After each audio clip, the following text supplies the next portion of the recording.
ನಮಸ್ಕಾರ ರೀ ಎಲ್ಲರಿಗೂ. ನಮ್ಮ ಪಾಕಸಂಗಮ ಚಾನಲ್ಗೆ ನಿಮ್ಮೆಲ್ಲರಿಗೂ ಆಧಾರದ ಸುಸ್ವಾಗತ. ಇವತ್ತು 1 ತಿಂಗಳು ಸ್ಟೋರ್ ಮಾಡಿ ಇಡ್ಬೋದಾದಂತಹ ಅಕ್ಕಿ ಹಿಟ್ಟಿನ ರುಚಿಯಾದ ಗರಿಗರಿಯಾದ ಸ್ನ್ಯಾಕ್ಸ್ನ ಹೆಂಗೆ ಮಾಡೋದು ಅಂತ ಹೇಳಿ ನೋಡೋಣ ಬರ್ರಿ.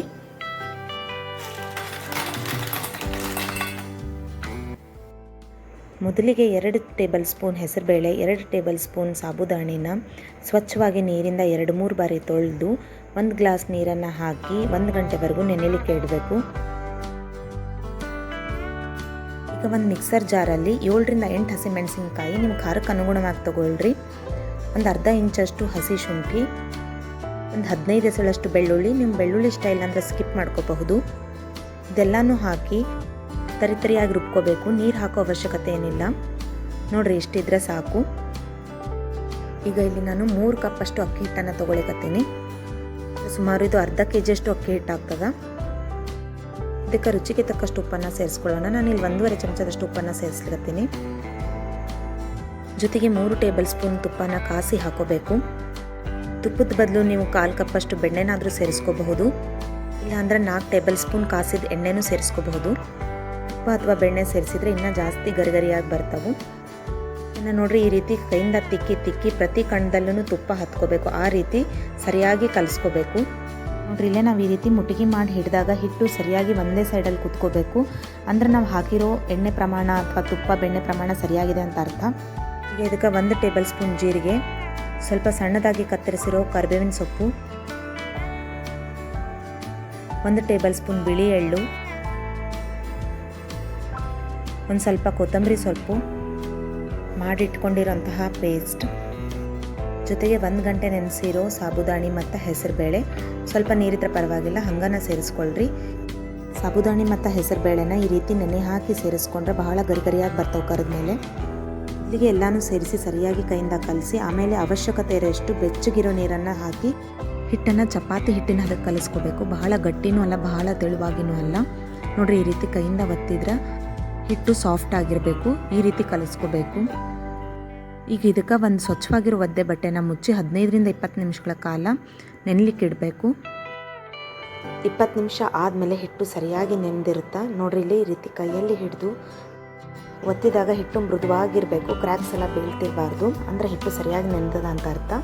ಈಗ ಸ್ವಲ್ಪ ಹಿಟ್ಟನ್ನು ತೊಗೊಂಡು ಈ ರೀತಿ ಉರುಳೆಗಳನ್ನಾಗಿ ಮಾಡಿ ಇಟ್ಕೊಳ್ತಾ ಹೋಗೋಣ.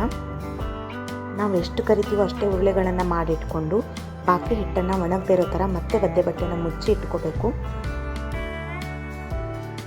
ನೋಡಿರಿ, ಒಂದೊಂದೇ ಉರುಳೆನ ಒತ್ತಲಿಕ್ಕೆ ಬಹಳ ಟೈಮ್ ತೊಗೋತದ. ಇಲ್ಲಿ ನಾನೊಂದು ಪ್ಲಾಸ್ಟಿಕ್ ಕವರ್ನ ಕಟ್ ಮಾಡಿ ಯೂಸ್ ಮಾಡ್ಲತ್ತೀನಿ. ಅದ್ರ ಬದಲು ನೀವು ಬಾಳೆ ಎಲೆ, ಪಾರ್ಚ್ಮೆಂಟ್ ಪೇಪರ್ನ ಯೂಸ್ ಮಾಡ್ಕೋಬಹುದು. ಈ ಕವರ್ನ ನಾವು ಈ ರೀತಿ ಹಾಸಿ ಇಟ್ಕೋಬೇಕು.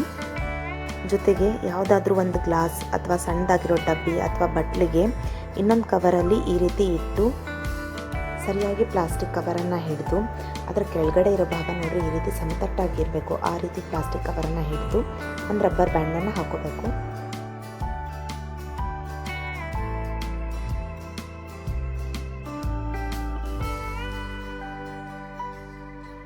ಈಗ ಪ್ಲಾಸ್ಟಿಕ್ ಕವರ್ಗೆ 1 ಟೀ ಸ್ಪೂನಷ್ಟು ಎಣ್ಣೆನ ಹಾಕಿ ಸರಿಯಾಗಿ ಎಲ್ಲ ಕಡೆ ಸವರ್ಕೋಬೇಕು. ಅದ್ರ ಮೇಲೆ ನಾವು ಮಾಡಿಟ್ಟಿರೋಂಥ ಉಳ್ಳೆಗಳನ್ನು ಸ್ವಲ್ಪ ದೂರದಲ್ಲಿ ಈ ರೀತಿ ಜೋಡಿಸಿ ಇಡ್ತಾ ಹೋಗಬೇಕು. ಈ ರೀತಿ ಮಾಡಿ ನೋಡ್ರಿ, ಸ್ವಲ್ಪನೂ ಕಷ್ಟ ಇಲ್ಲದೆ ಈಸಿಯಾಗಿ ಮಾಡ್ಕೋಬಹುದು. ಬಹಳ ಗರಿಗರಿಯಾಗಿ ರುಚಿಯಾಗಿರ್ತಾವೆ. ಒಂದ್ಸರಿ ಮಾಡಿ ನೋಡ್ರಿ, ಖಂಡಿತ ಮತ್ತೆ ಇನ್ನೊಮ್ಮೆ ಮಾಡ್ತೀರಿ ನೀವು. ನಾವು ತೊಗೊಂಡಿರೋ ಗ್ಲಾಸ್ ತಳಭಾಗದಲ್ಲಿ ಸ್ವಲ್ಪ ಎಣ್ಣೆನ ಸವರಿ ನಾವು ತೊಗೊಂಡಿರೋ ಉರುಳೆಗಳ ಮೇಲೆ ಈ ರೀತಿ ಮೃದುವಾಗಿ ಒತ್ಕೋತಾ ಸ್ವಲ್ಪ ದೊಡ್ಡದನ್ನಾಗಿ ಮಾಡಬೇಕು. ಇಲ್ಲಿ ಎಷ್ಟು ಈಸಿಯಾಗಿ ಮಾಡ್ಕೋಬಹುದು.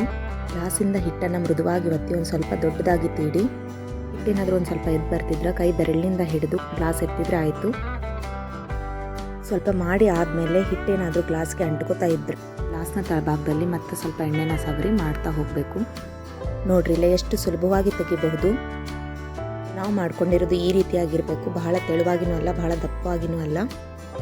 ಈಗ ಎಲ್ಲವನ್ನು ತೆಗೆದು ಒಂದು ತಟ್ಟೆನಲ್ಲಿ ಇಟ್ಕೊಂಡು ಕಾದಿರೋ ಎಣ್ಣೆಯಲ್ಲಿ ಎಷ್ಟು ಹಿಡಿಯುತ್ತೋ ಅಷ್ಟನ್ನು ಹಾಕಿ ಪೂರ್ತಿ ಸಣ್ಣ ಉರಿನಲ್ಲಿ ಕರಿಬೇಕು.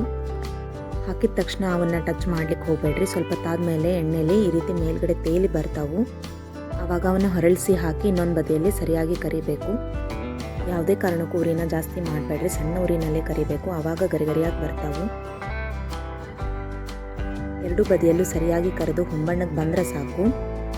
ಇವನ್ನ ಹೊರಗಡೆ ತೆಗೆದು ಎಣ್ಣೆ ಬಸದಾದ್ಮೇಲೆ ಒಂದು ಏರ್ಟೈಟ್ ಡಬ್ಬಿನಲ್ಲಿ 1 ತಿಂಗಳವರೆಗೂ ಸ್ಟೋರ್ ಮಾಡಿ ಇಟ್ಕೋಬಹುದು. ಹೊರಗಡೆಯಿಂದ ಸ್ನ್ಯಾಕ್ಸ್ ತಂದು ತಿನ್ನೋದ್ರ ಬದಲು ಮನೆ ಒಳಗಡೆನೆ ಅದಕ್ಕಿಂತ ಹೆಚ್ಚು ರುಚಿಯಾಗಿ ಆರೋಗ್ಯಕರವಾಗಿ ಸ್ನ್ಯಾಕ್ಸ್ನ ಮನೆಯವರಿಗೆ ಮಕ್ಕಳಿಗೆ ಮಾಡಿಕೊಡಬಹುದು. ನೋಡ್ರಿ ಇಲ್ಲಿ ಎಷ್ಟು ಗರಿಗರಿಯಾಗಿ ಬಂದವು.